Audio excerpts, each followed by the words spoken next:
Flores. Nós as usamos para dizer desculpe-me, eu te amo, melhoras e adeus. Para decorar nossos cadernos, nossas roupas e casas. Muitas vezes aprendemos a desenhá-las antes mesmo de aprender a escrever. Mas apesar de parecer que pintamos flores desde sempre, na verdade não pintamos nenhuma planta durante boa parte da história da humanidade.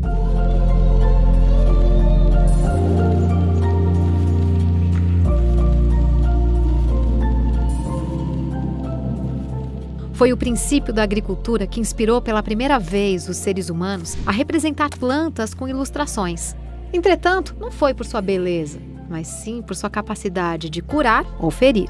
O exemplo mais antigo deste uso da ilustração botânica nesta época pode ser encontrado em um livro de Dioscorides, baseado nos estudos dos antigos filósofos gregos. Nele, as plantas eram classificadas conforme seu uso como remédio, veneno ou alimento. Somente no Renascimento que os artistas perceberam o potencial expressivo que a natureza oferecia. Artistas como Da Vinci fizeram com que suas pinturas religiosas fossem a desculpa perfeita para criar estudos que fossem tanto úteis quanto belos. À medida que os impérios cresciam na Europa, as plantas tornaram-se símbolos de poder e prestígio. Uma flor podia ser usada para mostrar a riqueza de alguém, da mesma forma que ouro e joias. Na verdade, a primeira antologia do mundo de ilustrações florais ornamentais foi um livro que documentava plantas exóticas que pertenciam ao príncipe-bispo Johann Conrad. Seus jardins foram destruídos pela guerra, mas seu conteúdo ficou preservado nas ilustrações para a eternidade. Pela primeira vez na história, plantas eram pintadas simplesmente por sua beleza, e isso despertou um apetite insaciável. Na Holanda, onde os bulbos de tulipa valiam seu peso em ouro, o artista Jan Bruegel tornou-se a primeira pessoa a pintar composições de natureza morta somente com flores. Ao invés de serem usadas meramente como decoração, as flores eram as protagonistas de suas pinturas. Tanto que ele chegou ao ponto de viajar por todas as partes em busca de novas flores para seus buquês. Em seus arranjos, se assegurava de que as flores não estivessem se sobrepondo, para que todas pudessem ser apreciadas igualmente. Embora a mania das tulipas tenha acabado, o mundo continuou obcecado por plantas. Na França, reis ordenavam que os artistas pintassem um mundo natural. O resultado? Quase 7.000 pergaminhos foram pintados ao longo de 2 séculos, repletos de rosas, girassóis, lírios e flores de todos os tipos. Mas foi um alemão que definiria a idade do ouro da ilustração botânica. Isso lhe parece familiar? Provavelmente tenha visto este estilo de ilustração botânica em alguns de seus livros de ciências. O artista Gerald Ehret começou como jardineiro e aprendeu a pintar com os mestres franceses. Entretanto, foi Carl Linnaeus, o pai da taxonomia, quem mostrou a Ehret exatamente o que pintar. Ele desenvolveu um sistema em que informações científicas importantes eram pintadas junto com as suas principais ilustrações. Um estilo bem-sucedido que continua sendo usado até hoje. Mas plantas e flores na arte logo começariam a transcender as molduras de pinturas. No final do século XIX e início do XX, a Art Nouveau floresceu e tentou trazer a natureza de volta à vida moderna. Em um mundo rapidamente industrializado, a natureza e suas formas orgânicas tornaram-se tanto um consolo como inspiração para os artistas. Mesmo depois da fotografia ter facilitado a captura de imagens botânicas detalhadas, os artistas não pararam de capturar a natureza com seus pincéis. Para comprovar, basta ver ilustradores botânicos como Margaret Mee, que combinou arte com uma mensagem ambientalista ao documentar a flora da floresta amazônica como prova de um ecossistema ameaçado. Demoramos milênios para tentar capturar a beleza das plantas, mas depois que começamos, foi impossível parar. A ilustração botânica nos ensinou, nos avisou, nos encantou. E hoje em dia é uma forma crucial de ficar conectado a um mundo que pode desaparecer em breve. Embora muitos de nós carreguem uma câmera no bolso e tenham um arquivo sem fim de fotos de cada tipo de flor e folha, é muito revelador o fato de que continuamos a ver beleza em capturar o mundo natural através de nossos próprios olhos, traço a traço.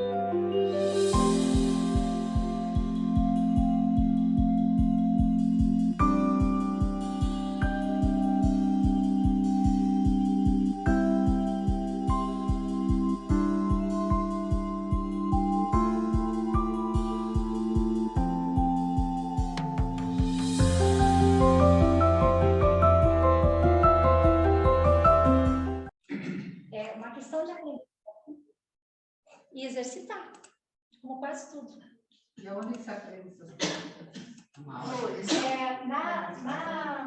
área de botânica, aqui em Curitiba, nós temos um dos melhores do Brasil, Centro de Ilustração Botânica do Paraná. O de Curitiba é conhecido internacionalmente. Centro de Ilustração Botânica do Paraná, e eles dão aula de ilustração botânica desde o começo, e para quem acha que não sabe desenhar. Aquilo é dos calendários que vocês dos calendários. Então, algumas pessoas entram no curso porque são provenientes da área biológica, estão fazendo botânica e querem aprender, que nunca desenharam na vida e saem desenhando. Então, é tudo uma questão, na verdade, de interesse, aprendizagem de técnica. Sim, tem que aprender a olhar conseguir transmitir isso para o papel, ou para o meio que você resolveu utilizar. Então, na verdade, todo mundo sabe desenhar. O nível de expertise de cada um é que segura as pessoas, né? Pode deixar a desejar, mas como qualquer outra coisa, depende de você praticar. Talvez não seja o resultado que você espera, mas com certeza vai ser um bom resultado com o tempo. É uma questão de tempo mesmo. As ciências naturais, principalmente, elas precisam das imagens para comunicar e descrever as coisas. Precisam. Vocês pensem quantas vezes vocês escutaram frases longas de professores ou leram coisas em textos e não conseguiram formar uma imagem do que era aquilo. Às vezes é tão complicado e uma imagem resolve. Vamos fazer só uma pequena experiência aqui. Se eu falar bico, asa, no que vocês pensam? Ave. Tá. Qual que é a ave? Que ave você pensou? A senhora. A senhora. Uma galinha. Tudo bom. O que mais? Galinha. Pode ser qualquer ave. Uma garça. Não, pode ser também um bule ou uma chaveira? Pode ser avião. Tem bicho e tem avião. Veja quantas possibilidades a nossa mente é capaz de criar relações muito rapidamente para tentar encontrar uma imagem para aquilo. É assim que o nosso cérebro funciona. Ele vai procurando caminhos para dar uma forma para algo muito abstrato. É por isso que as ciências precisam das imagens. Porque se for abstrato demais, a nossa mente corre um caminho tão longo que a mensagem não vai chegar com precisão em ninguém. Cada um pensou uma coisa, ninguém estava errado. Mas quando a gente precisa de precisão mesmo, a imagem ajuda muito, porque ela comunica e ela descreve as coisas. Então, as formas e detalhes que a gente não consegue transmitir por palavras, elas podem ser transmitidos através de imagens, quer dizer, sofrem uma tradução visual. E essa tradução auxilia, então. É por isso que o livro didático tem tanta figurinha, né? Ajuda muito. Vai pegar lá um livro que só tem letra, não tem figurinha, é mais difícil. É claro que é mais difícil. Principalmente se você não tiver um repertório de imagens na sua mente para preencher as lacunas.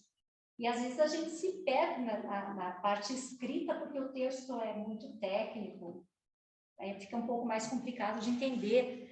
As imagens ajudam muito. As ilustrações científicas existem para isso, para fornecer uma explicação visual para algo que é muito complexo. Então existe um campo enorme de trabalho na ilustração científica. Porque realmente as pessoas precisam muito dessa objetividade da imagem, ou dessa complementação da imagem, para entender ideias um pouco mais complexas. Por exemplo, isso aqui é o terror da vida das pessoas, entender como as cores existem todas na luz branca, e como isso funciona. Aí, se alguém não te mostra um arco-íris ou um prisma para mostrar como as cores se dividem, você está meio perdido na vida lá no ensino fundamental, né? Mais tarde, Na minha área, por exemplo, que é design, você tem que conhecer esquemas de cores muito bem. E daí vai falar em esquemas de cores da luz, cores dos pigmentos. É mais fácil se você puder ver na cor. Se você puder ver a cor, saber onde ela se situa, vai ficar mais fácil, inclusive, para mais tarde você misturar as cores para obter outras. Então, a função de uma ilustração científica, ela é uma função essencialmente prática. Ela serve para que você fique melhor instruído a respeito de alguma coisa. Portanto, ela serve para informar, para explicar, para instruir. Na verdade, serve para comunicar com mais facilidade as coisas. Vocês estão vendo que tem um site ali indicado? Esse site é do Guia dos Ilustradores das Ciências Naturais, uma organização que congrega ilustradores científicos do mundo todo e que tem publicações, tem livros muito bons mostrando as diversas áreas da ilustração científica. Então, se vocês tiverem algum interesse em olhar esse site, é bem interessante. A maior parte das definições que eu trago aqui nessa apresentação são dessa organização. A principal tarefa do ilustrador científico é fazer ilustrações científicas, né? Para ilustrações, mas que possam ser usadas e reproduzidas, principalmente em livros didáticos, principalmente, e em exposições. São os campos, são as áreas onde mais se usa a ilustração científica, onde você mais vai ver, principalmente é livro didático e exposição. E a gente pode incluir aqui na parte do livro didático todas as informações científicas, como artigos, por exemplo, em anais de congressos, comunicações científicas em geral. Por exemplo, esse é um bom exemplo de ilustração científica. Esse é o tipo de ilustração que você vai encontrar no livro didático, né? Você tem lá o peixe, ele já tem um corte, ele já tem mostrado quais as partes principais, quais os pontos que você deve prestar atenção. Quer dizer, com o texto acompanhando, vai ser mais fácil de você localizar no espécime. Gente, pintar peixe é uma coisa engraçada. Você tem que ter o peixe na mão, né? O peixe não pode estar muito velho. Preferencial mesmo. Preferencial não. Por quê? Não é só o problema do cheiro, né? O problema do brilho das escamas, o brilho do olho, a cor da pele, a cor das entranhas, tudo. Você precisa ter um monte de peixe. Ou uma parte muito grande. E essa geladeira fica ocupada. Mas tem muitos pintores que são especializados em peixes. Aqui no Brasil tem alguns. Esse é um pintor português, o Fernando Correia. Ele é muito famoso na área. É divertido, sabe? Espécime na geladeira, você não pode. Você tem que dizer para as pessoas, tem que dizer para a diarista, por favor, não tire, não faça. Então, vocês vão encontrar esse tipo de pintura, principalmente em artigos científicos, os livros didáticos, como eu já falei, até em publicações mais populares, até em publicações infantis, vocês podem encontrar esse tipo de desenho. Talvez não com as entranhas aparecendo tanto, mas algo semelhante.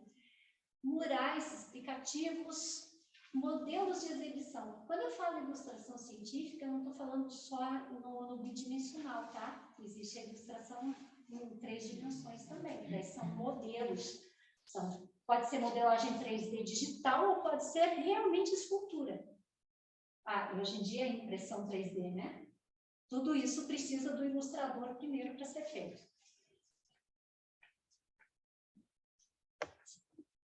Olha esse aqui, que legal. Chegou na minha área. Então, vocês vejam, isso aqui é para mostrar como uma droga quimioterápica vai agir sobre o organismo, em que área que vai agir. Você pega a bula do remédio e tenta entender o negócio. Não vai, né? Melhor não. Se você ler a bula do remédio, você não toma o remédio, para começar, né?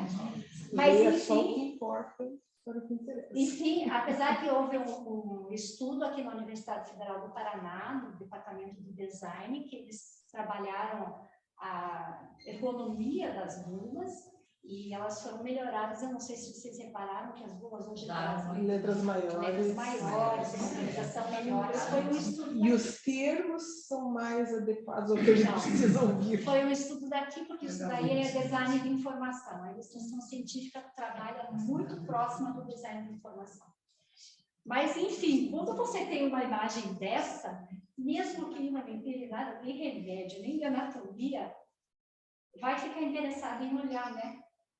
Muito mais do que pegar a bula e ler, que não era nenhum caso, isso é para um público um pouco mais direcionado, esse tipo de informação.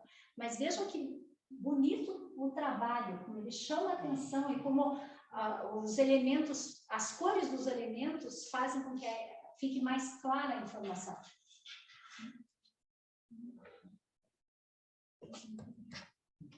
Essa aqui é uma das minhas preferidas, a ilustração médica. Eu fiz uma oficina de ilustração médica e aprendi uma coisa muito importante: formol é ruim. Deixa os olhos da gente arder muito e as vias aéreas ficam muito ressecadas. Mas é muitíssimo interessante. A ilustração científica, em geral, ela é feita a partir de modelo real. Eventualmente, a gente trabalha com fotografia, mas prescindir do modelo real pode induzir a muitos erros. Então, quem faz ilustração médica, por exemplo, tem que trabalhar com cadáveres. Não tem como escapar disso. Só que o cadáver que é conservado em formol, quem já teve experiência sabe que fica tudo de uma cor só. Fica tudo de uma cor só. E aí, você não consegue distinguir os tecidos, né? E para quem tem muito pouca noção de anatomia, que é o meu caso, foi um sofrimento, porque eu não sabia daí que cor colocar em cada parte. Então, a ilustração médica é a que mais dá liberdade artística. Interessante, né? Porque você, para poder mostrar os diferentes tecidos, você vai ter que usar cores diferentes, não necessariamente a cor real, porque, na verdade, a cor real só está, assim, bem visível para um cirurgião. Os melhores ilustradores médicos são cirurgiões. Existe a melhor ilustradora médica do Brasil, uma cirurgiã. Então, me perdoa, mas acabei de esquecer o nome dela agora. Sim, No fim, parece que vai lembrar. quem sabe? Então, esse tipo de desenho normalmente vai ser usado por pesquisadores médicos, por companhias farmacêuticas. Agora, agências de propaganda também vão aproveitar bastante. Claro que estabelecimentos educacionais, principalmente na área das ciências biológicas, né? E advogados. Sim, você tem lá um pedido de indenização porque sofreu um acidente do trabalho, uma boa ilustração médica mostrando que você quebrou esse ossinho aqui, onde que está o ossinho e o que ele faz, ajuda. Então, tem seu campo também aí. A parte policial. A parte policial, a parte principalmente de criminalística, usa bastante. Pena que a Marilda. É a Marilda não veio. Enfim, é a ilustração botânica. E aqui eu trouxe a ilustração de uma colega lá do Centro de Ilustração Botânica, que é a Fátima Zavanel, que, aliás, é daqui de Curitiba e ela é conhecida internacionalmente. É de Canoinhas, não é verdade? Ela está em Curitiba. Ela está em Curitiba. Ela é catarinense, mas ela está em Curitiba há quanto tempo? É que ela atua no Centro de Ilustração Botânica do Paraná, foi minha professora. E esse tipo de trabalho é interessante, que apesar de toda a sua carga científica, de toda a sua precisão na representação, Tem a flor. vejam, é usado mais como arte botânica, é usado na pintura floral em geral, livros didáticos, selos, se usa muito, muito em selo. Você acha que aquele desenho de flor no selo é pouca coisa? Não é, não. Normalmente é um desenho grande, muitíssimo bem feito, bem reduzido para virar o selo. Muito usado em museu, livro infantil, na propaganda. Aí vocês podem começar a pensar em outras coisas. Embalagens, embalagem de chá, embalagem de perfume, como tem, né?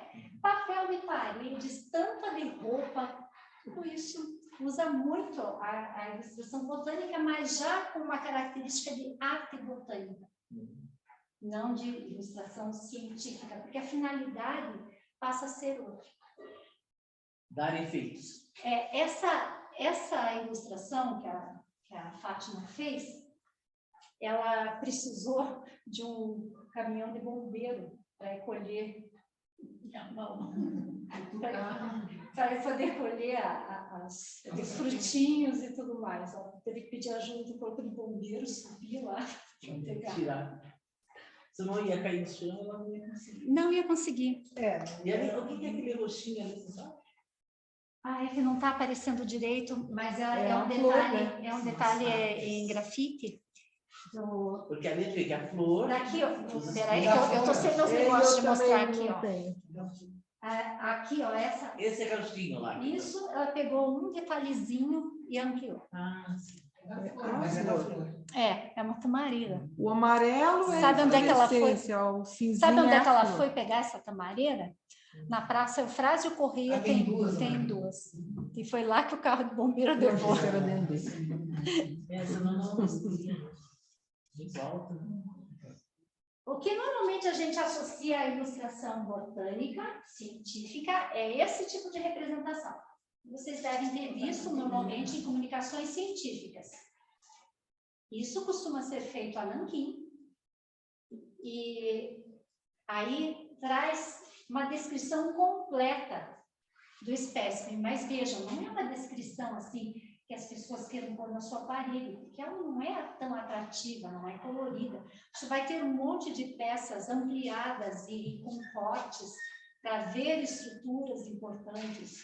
Então, exige um certo conhecimento para ser apreciada, como qualquer outra linguagem visual. Toda linguagem visual, todo desenho você tem que aprender a ler. Não é porque vocês aprenderam desde criancinha que vocês não tiveram que aprender. Tiveram que aprender qualquer representação. Alguns estudos foram feitos por antropólogos com tribos não contatadas, quando foram contatadas, lá no início do século XX, a maioria. Hoje em dia quase não se faz mais isso, né?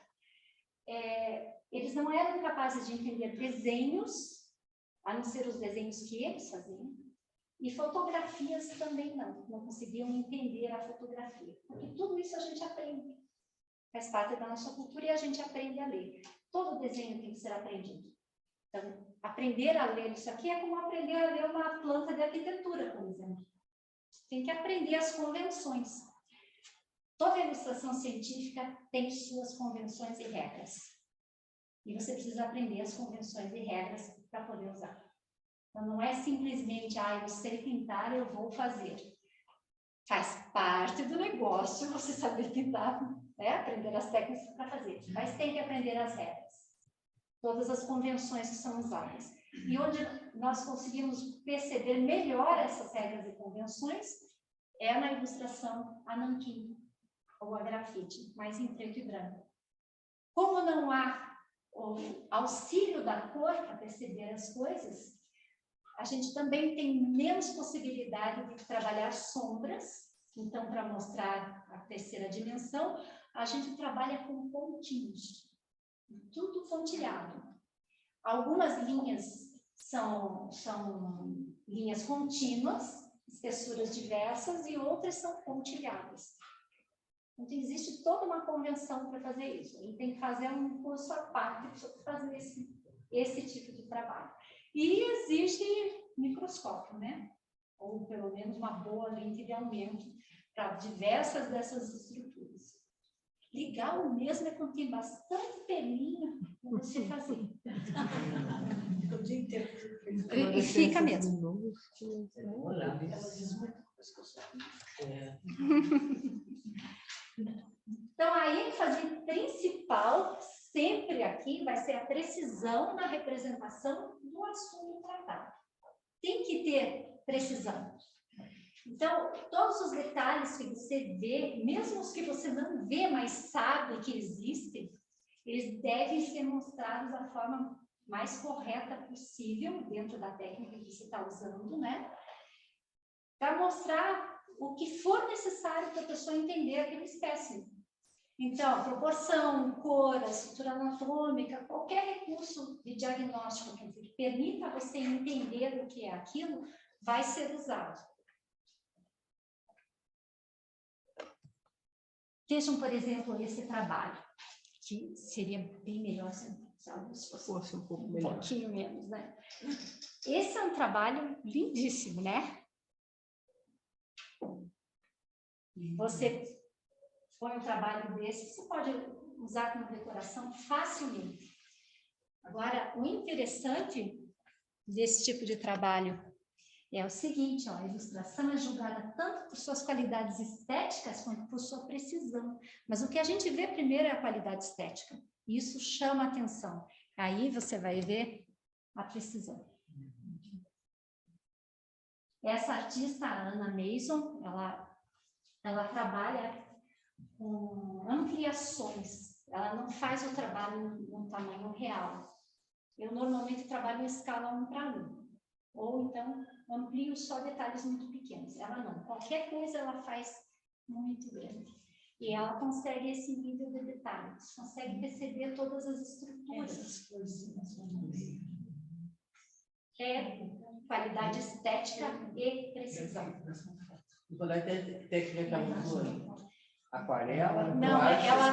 Vou mostrar para vocês. Ela trabalha muito... Sabia que ela ia perguntar. Aquarela e guache.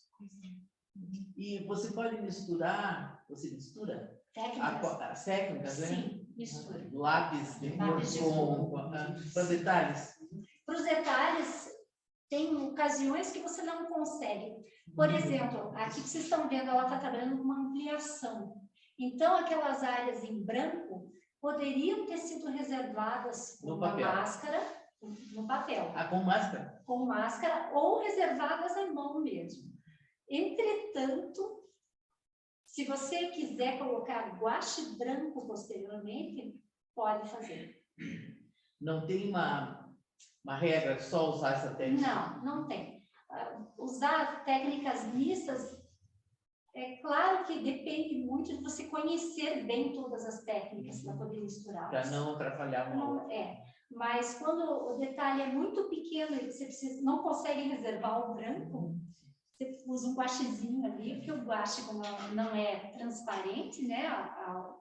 O pigmento precisa de uma outra solução que não a água apenas, então você consegue colocar por cima da aquarela. Fica uma textura diferente. Ele dá um relevozinho. E o pincel é pelo de marca sempre? Não.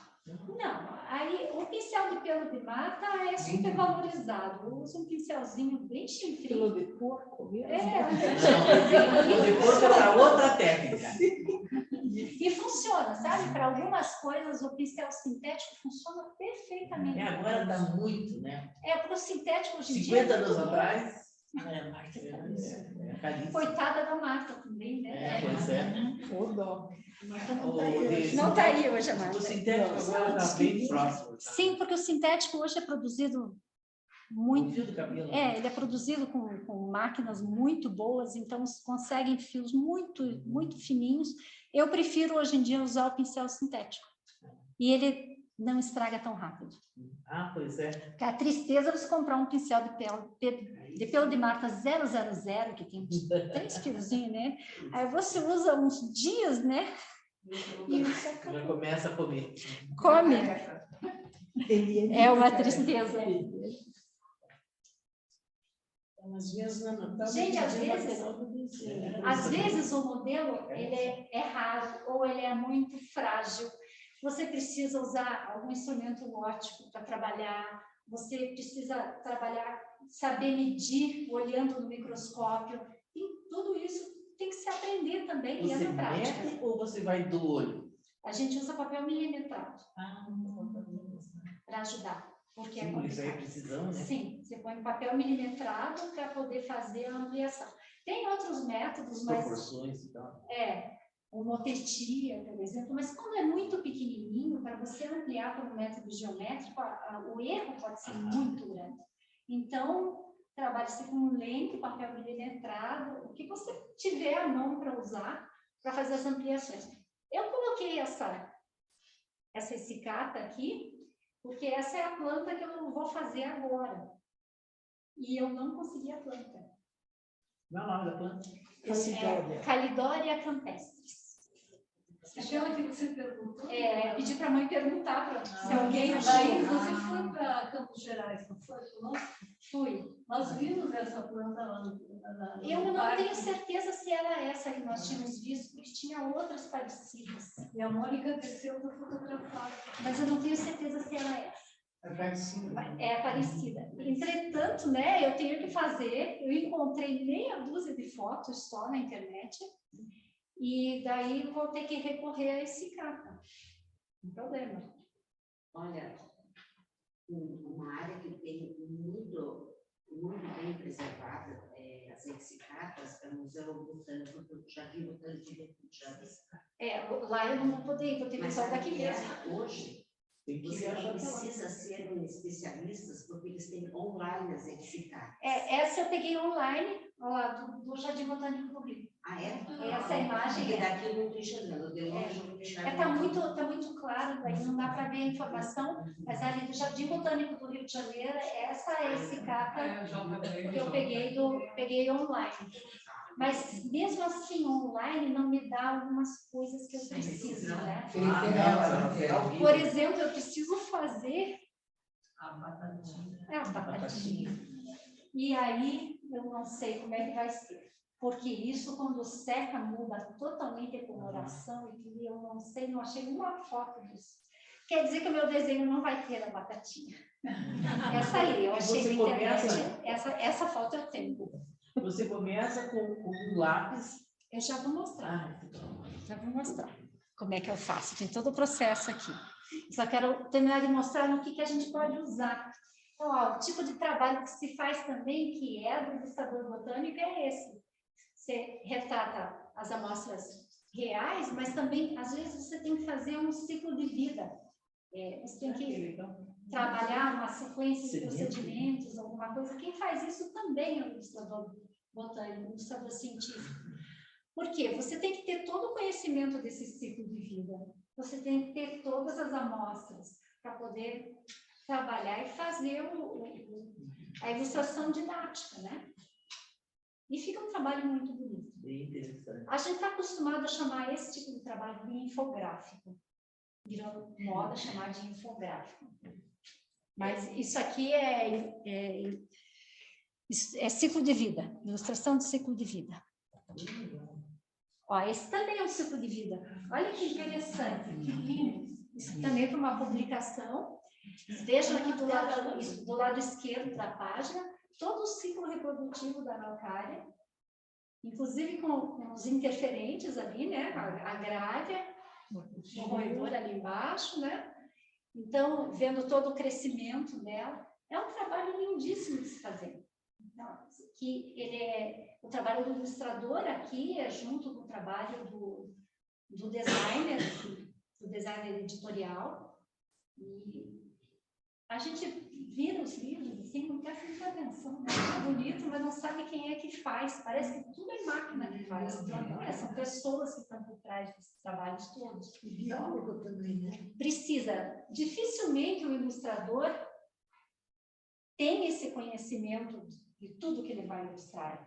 Precisa de uma equipe trabalhando junto, de alguém que saiba os aspectos, por exemplo, botânicos mais aprofundados, para explicar, ó, isso tem que aparecer, isso aqui não precisa aparecer, isso é desnecessário. Então, quando eu faço, como eu não sou da área, eu sou designer, né? Eu faço a planta, faço o desenho da planta, eu mando lá no Centro de Ilustração Botânica para um dos botânicos. eles conferem, e daí eles dizem, olha, falta colocar tal coisa, ou não precisa colocar tal coisa, ou evidencie tal parte da planta, para ficar realmente com a precisão científica que se pede. Primeiro tem uma anterior ainda, que é só um. Ele Eu me lembro como é que é quando ele começa brota. só um. Eu me lembro como é que ele, Tá faltando. quando ele brota. Podia ter, né? É, eu achei E podia ter ampliado. não, e com o pinhão embaixo, para mostrar da onde que ele sai. Porque as pessoas não sabem da onde que ele sai. A gente plantou muito pinhão na vida, então A gente sabe. a gente sabe, mas realmente é exótico em alguns lugares. Vejam esse tipo de ilustração, que coisa interessante. Essa ilustração mostra uma floresta que foi dizimada e depois a floresta secundária que veio, né? Imaginem que esse tipo de trabalho poderia ter sido feito por fotografia, mas ia levar anos e anos para você conseguir mostrar essa evolução. Não quer dizer que não tenha sido usada fotografia para fazer. Apenas para mostrar o mesmo local, é mais fácil você reunir muitos conhecimentos provenientes de muitas fontes e criar a ilustração mostrando o máximo possível de informações. Isso é um infográfico, feito por um ilustrador botânico português. É um trabalho muito, muito intrincado. Imagine a quantidade de conhecimento que foi necessário para produzir essa ilustração. Se você quiser explicar tudo isso por escrito, quantas páginas? Tem evolução lá. Além da interpretação pessoal de cada um. Bom, isso sempre tem, né? E mesmo com o nome científico ou não das aves, você ainda vai pensar, será que é aquela mesmo? Exato. Toda vez que pega o nome científico de alguma coisa, procura o nome popular e fica pensando, ai meu Deus, aí eu vou na internet. Será que é este que eu conheço por este nome? Eu acho que o grande mérito, né, o grande valor ainda dessa parte artística é a qualidade didática. Né? Principalmente. Se aprende olhando para uma... É o valor da ilustração científica, esse valor didático que tem, a quantidade de informações que ela traz e informações confiáveis. Esse que é o negócio, a informação é confiável. Se a informação não for confiável, aí também... Mas para isso foi pesquisado? Obviamente, se une sempre uma equipe grande. Essa ilustração, ela está num artigo, está aqui o DOI do artigo, pode ser pesquisado na internet, e daí são vários autores, tem uma montoeira de fontes, né, para produzir esse resultado e mais alguns outros. Mas é a ilustração científica que está sendo comentada no artigo.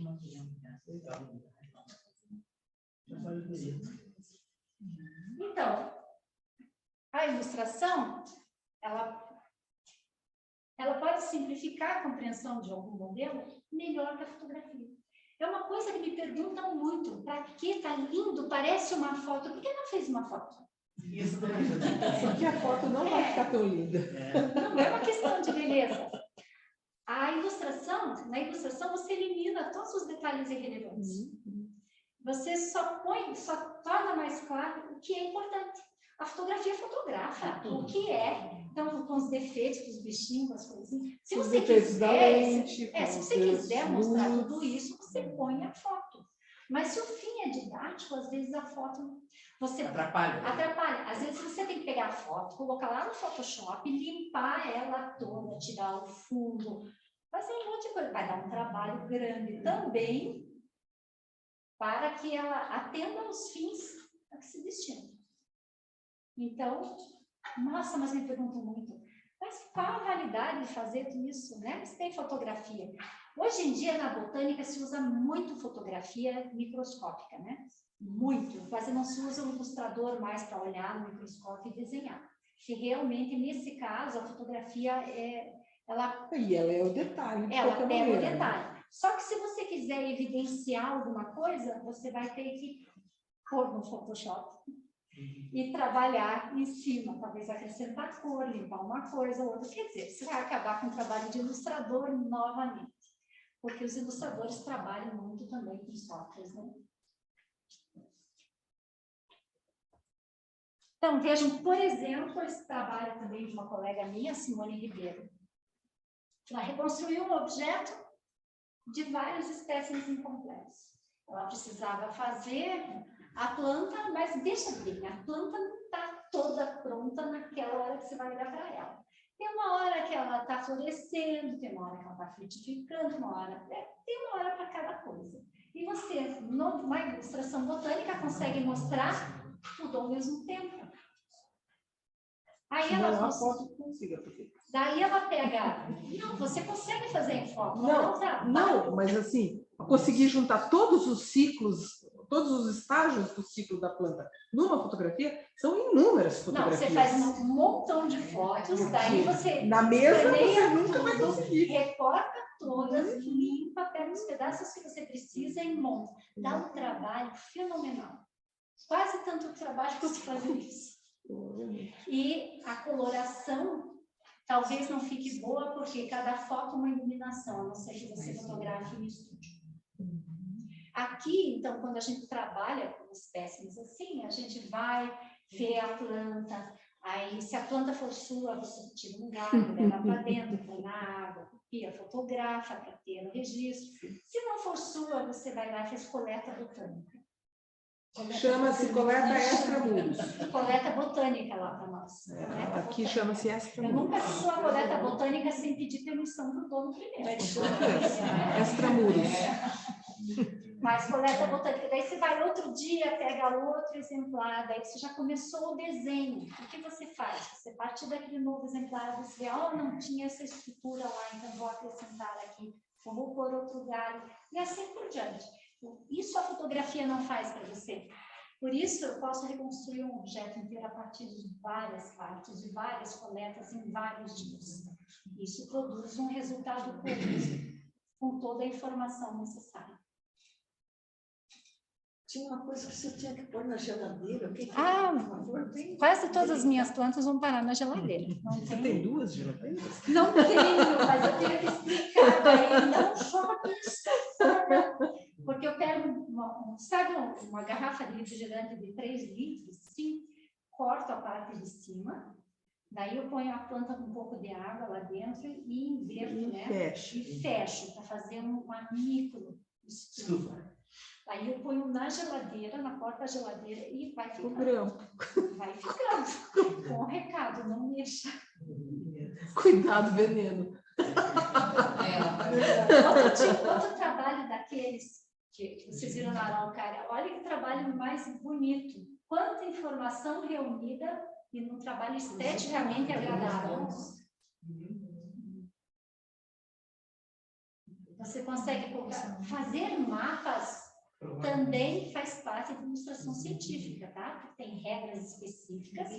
Eu trabalhei uma época no setor da Universidade Federal que fazia mapas. Então, me ensinaram mais ou menos como é que fazia. Eu era muito jovem para aproveitar a experiência, mas gravei alguma coisa.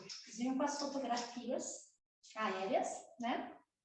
Aquelas fotografias a gente copiava em papel transparente, juntava todos eles, daí tinha que fazer as correções, porque cada fotografia tem um ângulo. Depois fazia a redução, depois eles determinavam as curvas em mínimo. Depois Aí você usa aquele aprilinho lá. Tudo tem suas regras.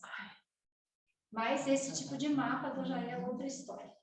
Enfim, esse tipo de trabalho é bastante valorizado porque ele é muito complexo. Esse dificilmente vai ser usado como decoração, mas poderia.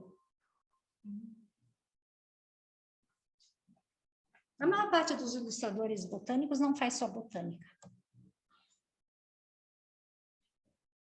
É tarefa do ilustrador botânico planejar esses layouts das páginas também. Você faz um monte de coisas separadas da mesma planta. Então, vejam que aqui embaixo tem o hábito da planta, em cima um detalhe, e depois vários detalhes ampliados com cortes, inclusive. Você tem que planejar a prancha como um todo para que tudo seja visto, tudo esteja organizado. Então, inicialmente, a gente faz tudo separado. Depois, antigamente, cortava tudo e ficava mexendo. Hoje, escaneia tudo e fica mexendo no computador. mesmo assim é trabalhoso, né?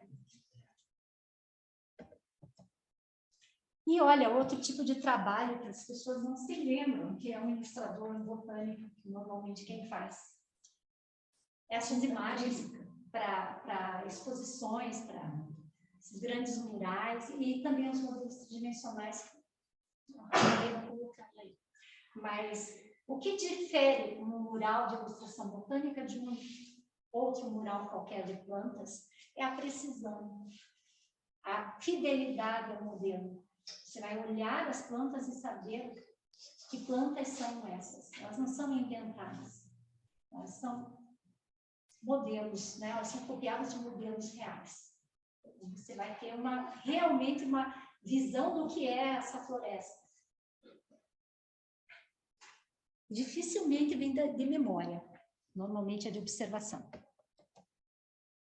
Então, eu vou colocar isso aqui só para vocês terem uma ideia, que o ilustrador, seria interessante que ele possuísse para fazer ilustração mesmo.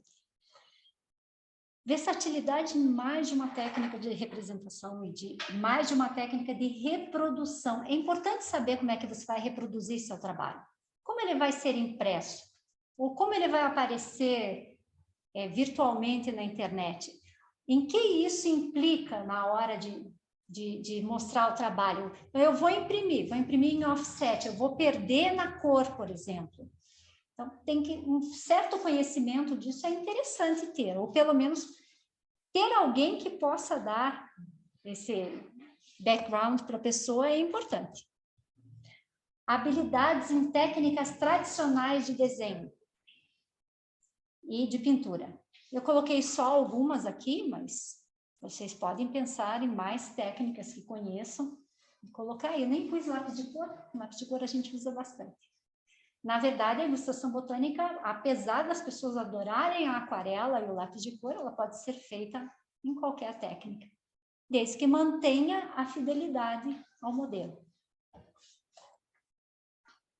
Conhecimento de programa de computação gráfica é desejável. Não significa que tem que ter, mas é desejável, porque daí você não precisa pedir para alguém, pedir para o filho, escaneia isso para mim. Não funciona, né? Não dá muito certo. O melhor é que conheça. Nem que seja para você poder escanear seu próprio trabalho e colocar na internet para mostrar para os outros, mas, em geral, a gente usa para planejar a ilustração. Usa programas de computação gráfica. E aí, um pouco mais adiante, animação digital e técnicas interativas. Isso é interessante, porque a ilustração botânica, ela também pode ser animada, né? Isso pode ter, aqueles ciclos de vida podem ser, por exemplo, animados, vão trazer um outro componente. Se você pelo menos conhece como aquilo é feito, é mais fácil de contratar alguém para fazer para você. Porque daí você sabe quais são as possibilidades, sabe o que pode ser feito e sabe que tipo de ilustração você vai ter que fazer para que aquilo funcione. Não precisa fazer tudo, mas conhecer como se faz é importante. O que eu queria mostrar para vocês agora é uma diferença muito básica. A diferença entre o que é um artista criativo e o que é um ilustrador científico. Apesar que eu já falei durante todo o tempo, só para deixar bem marcado. O artista criativo, ele tem liberdades artísticas. Então, quando ele vai pintar a planta, por exemplo, ele pode tomar liberdades, inventar cores, eliminar partes, tudo em nome da parte criativa, né? O ilustrador científico, ele tem que ter exatidão absoluta na representação. Então, qual é a diferença? É a intenção da ilustração. Então, enquanto existe aquela intenção estética, existe também a intenção de informar, de comunicar e ser preciso. Essa é a diferença entre a arte botânica e a ilustração botânica. Que às vezes a gente discute lá no Centro de Ilustração Botânica. A gente está fazendo arte botânica ou ilustração botânica? Depende da intenção. Uma ilustração artística ou uma arte ilustrativa? Uma coisa assim. Então, veja, a arte botânica, a gente brinca de pintar flor, porque é lindo, né? E daí, por causa de toda a formação, você acaba fazendo muito mais preciso do que uma pessoa que não tem essa formação. Mas a intenção não era ser científico. Mas se você for fazer uma ilustração botânica mesmo, aí a função informativa é essencial. Então, você talvez tenha que sacrificar um pouco do seu gosto estético, porque a planta não permite. E vai ter que fazer, porque a informação é mais importante. Por isso que quando a gente faz um trabalho, sempre submete a um botânico primeiro, antes de continuar, né? Mas a arte botânica pode ser precisa. Ela pode ter aquele lado artístico, mas ser precisa em toda a informação que está mostrando, assim como a ilustração botânica pode ter toques artísticos. Ou eu mostrei alguma ilustração aqui que não fosse agradável esteticamente? Difícil, né? É o peixe, mas mesmo o peixe era ele tem o seu Pois olhar. Talvez a mão sobre o peixe todo. Talvez porque o seu gosto estético fica um pouco abalado diante daquilo, mas como ilustração em si eram primorosos. Informação. Bom, eu não sei, eu gosto muito de uma ilustração médica, então ver as vísceras para mim não tem problema, mas tem pessoas que realmente não vão apreciar esteticamente esse tipo de ilustração. Mas, gente, um detalhe, é recomendável, no caso da ilustração botânica, dissecar a planta e estudar a morfologia básica, senão não vai sair, nem uma arte botânica precisa. A gente tem que pegar a plantinha, infelizmente, pegar o estilete, abrir, olhar, pôr no microscópio, ver direitinho, mesmo que você não vai pintar aquilo, você precisa entender como é que funciona o negócio, senão você não vai saber representar. Olha, Laís, é preciso muita paciência.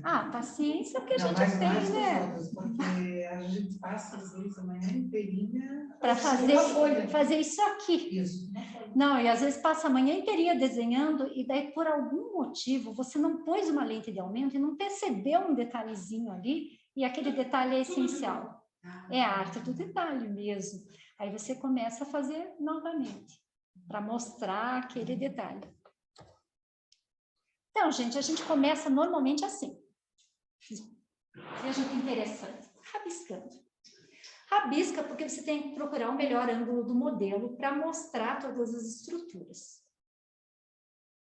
E aí, rabisca mesmo. Vê proporções, vê em diversas posições como funciona. Às vezes você vai a campo ver uma planta, não pode carregar a planta.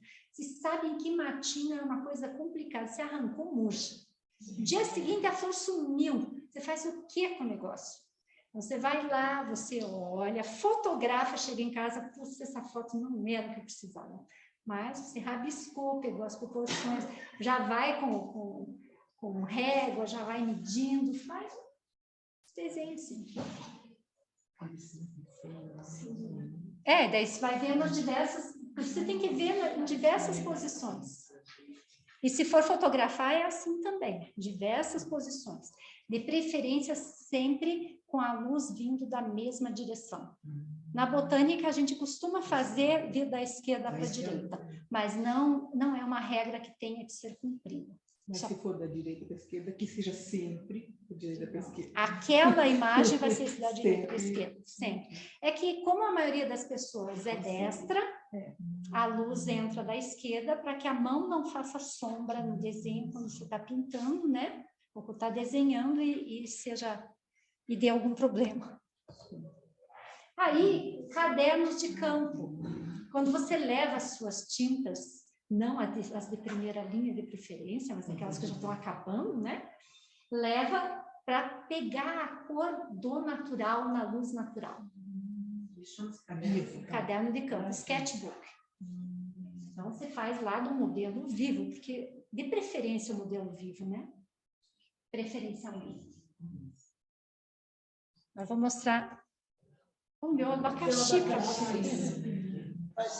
Eu não tinha muitas fotos do processo todo do abacaxi, E eu preciso contar para vocês que se o abacaxi da imagem está menor, é porque o abacaxi que eu comecei era menor. Esse já é o terceiro abacaxi. Daí você se empolga e come, daí acabou o seu O modelo. abacaxi começava a amadurecer demais de um momento. Daí eu ia comprar outro abacaxi. O abacaxi era maior, era menor, né? Então eu tinha que me fiar no primeiro desenho que eu fiz do abacaxi, que está lá grafite em cima na prancheta. Depois eu fui comprando mais abacaxis, eu devo ter usado uns 4 ou 5 abacaxis. Ao final dessa experiência, eu estava fazendo doce de abacaxi. Nada como ser artista botânico. Mas é claro, Ilustradora, porque, eu né? levei muito tempo para fazer esse abacaxi. Sabe qual é o problema? Sabe qual é o problema do abacaxi?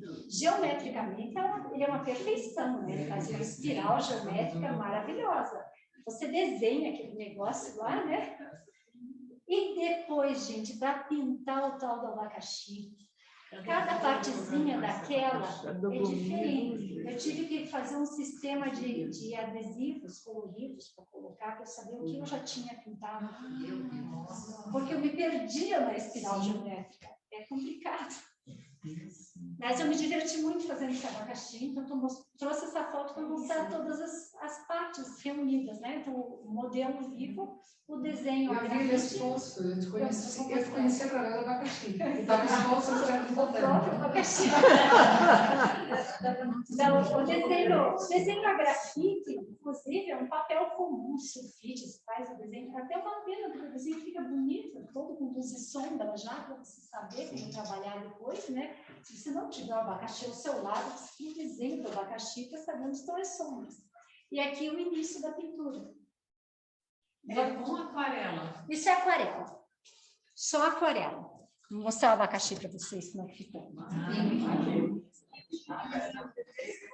Dá vontade de comer. Bem maduro. Muito bom. Divertido, né? Quanto tempo você levou para fazer? Quando eu fiz esse abacaxi, eu ainda não estava aposentada, eu pintava só uma vez por semana. Então, eu devo ter levado uns 3 meses. Eu pintava uma vez por semana, só por 2h30, quando eu ia no centro de ilustração com essa finalidade. Porque em casa eu nunca conseguia pintar. Porque daí tinha aula para preparar. Mas ele é muito lindo. Ficou bonito, né? Eu gosto dele. Então, esse abacaxi, eu mais tarde fiz um curso na Sociedade Botânica de Artistas de Londres, um curso à distância. Eu não podia ir morar em Londres fazer o curso, eu fiz à distância, um curso extremamente bem estruturado. Para entrar nesse curso, você tem que mandar 3 ilustrações suas para eles avaliarem se você tem capacidade. Se vale a pena te admitir. Essas foram as que eu mandei para lá. Bem barato porque em livros esterlinos. E esse É para quem quer.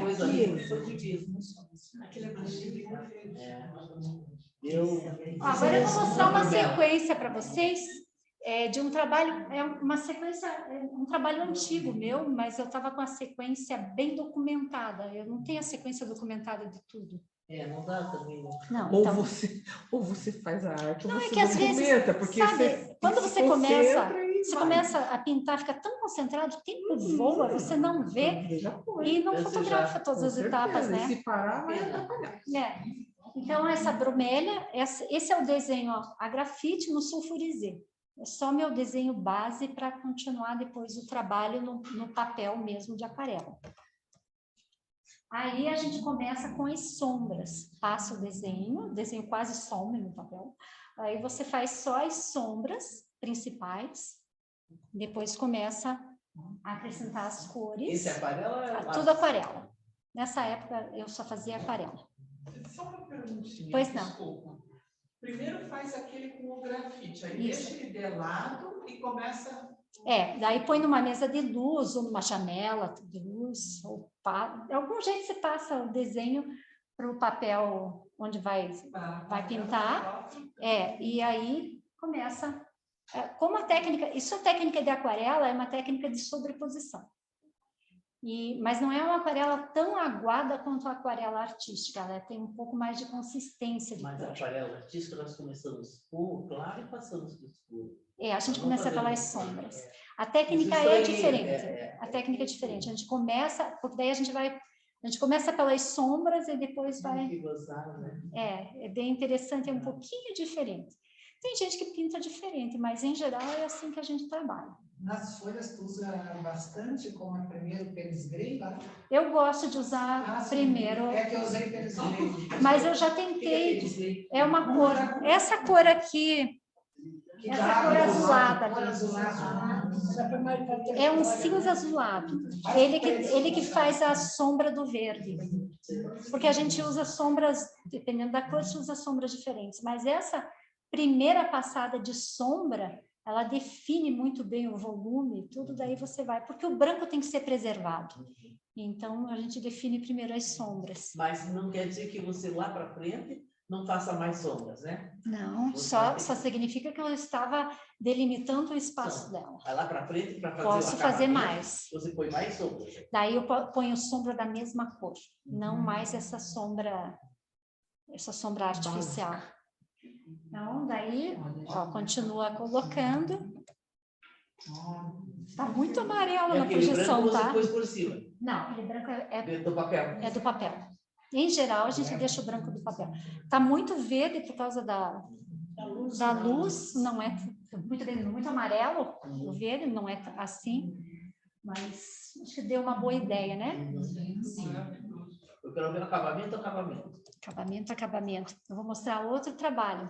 Essa aqui é uma planta, ela se chama Chacalha cordifólia.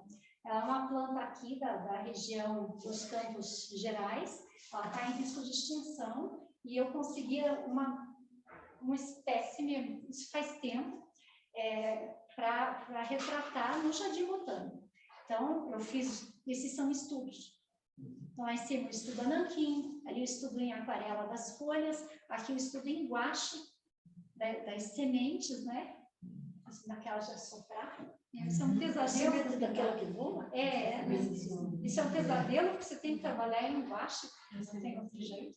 A não ser que você trabalhe em papel colorido, no papel branco vai ter que ser uma tinta mais consistente para fazer. E no fim eu optei por fazer uma ilustração científica clássica dela. Então, é nanquim. As hastes são muito longas, então eu cortei. Você usa canetinha de nanquim ou você usa... Caneta nanquim. Eu tenho ainda caneta nanquim de verdade, né? Aquela de ponta de fio de dia, né? Caneta de verdade, que você põe nanquim, né? Joga dedo, sujo. Não, aí a gente não pensa nisso quando começa, né? Se pensar, não faz. Se pensar, não faz. Aliás, um monte de coisa que a gente faz na vida, você não deve pensar. Melhor não pensar nunca. Trabalhar com tinta nanquim em papel que não seja vegetal, que você possa raspar, é uma das coisas que você não pensa para começar. Se pensar, não faz. Então, daí aqui... E esse é 100% algodão, não? Não. Para nanquim eu não uso 100% algodão, porque o nanquim... Senão ele espalha. espalha. Não dá. Que papel Precisa você de usa papel, nanquim? precisa de um papel mais liso. Eu gosto de usar Scheller. Nem sempre a gente encontra. Eu procuro um papel bem liso, até papel vegetal pode ser usado nesse caso. Eu tenho aula em vegetal, eu fiz mais de uma vez, porque essa história de fazer pontinho, a gente que olha os pontinhos muito de perto vê defeito em tudo, quem olha de longe não vê defeito nenhum, mas quem está fazendo os pontinhos vê, né? E os que não entendem também não enxergam. Mas vejam, aqui a linguagem visual é extremamente simples. São linhas contínuas de espessuras diferentes ou pontilhado. Só isso que se usa aqui. A folha cinza. E aqui uma necessidade botânica, né? Da ilustração botânica. Mostrar a folha de frente, de lado, abaxial, essas coisas todas. Um pedacinho ali da haste floral. A haste floral e ali tem o botão ainda, porque a haste floral é muito, muito extensa, né? E não era o caso, eu não estava fazendo isso para nenhuma exposição. Era só porque eu queria mesmo. Treinamento. É. Olha Ai, que judiação, que tá claro demais pra vocês verem. Vai Esse é o passar uma trabalho- nuvem em Esse é o trabalho 32 em lápis de milésimos de cor que eu segundo. fiz no ano passado. E a luz atrapalha muito. Atrapalha. Pensem forte, meninas. Cadê a nuvem? Também a nuvem. Esse lápis é alemão? Esse é o Faber-Castell profissional alemão. Existem outras marcas, Os nossos mas não tem os nacionais, agora tem uma amiga minha que está usando uma marca nacional, não me lembro lembro. agora, não me lembro o nome agora, é um nome bem diferente, ela disse que está gostando. Mas, em geral, a gente trabalha com esses estrangeiros porque a mina é feita com uma matéria-prima melhor, dura mais. Mais pigmento, né? O pigmento é melhor e a mina é mais consistente, porque a gente não trabalha com aquarelagem, a aquarelagem é muito mole. Aí você não consegue fazer os detalhes, né? Você vai trabalhar com coisa minúscula, fazer contornos, não consegue. Escuta, e na hora de apontar, você tem um apontador legal? Eu tenho um apontador daqueles de mesa, de girar, Mas gasta muito o lápis, né? sempre que a ponta tem que ficar... Algumas cores gastam muito, daí a gente compra avulso na Le Papier, por exemplo. Na Lipapi. Não faz usar para caneta, bem afiado. Antes estava muito. Eu apontava com estilete, mas para fazer a ponta que você precisa ter detalhes só no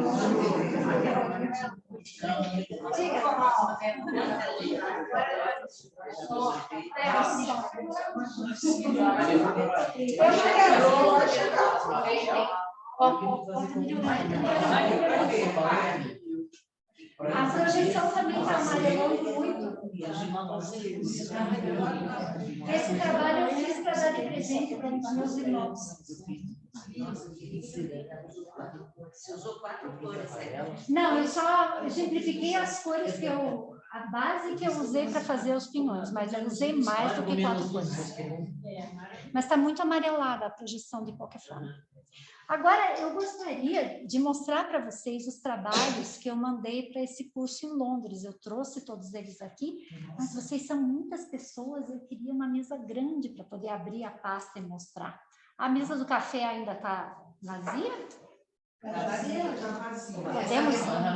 Podemos ir lá para ver? Deixa eu te ajudar, tem que ir de poucas em poucas, né? O que mais tem que levar? Bom, aqui eu vou deixar para ela tirar. Eu vou deixar aqui as referências, se alguém quiser. Postou da minha mão para fazer. Para quem já tem uma formação artística,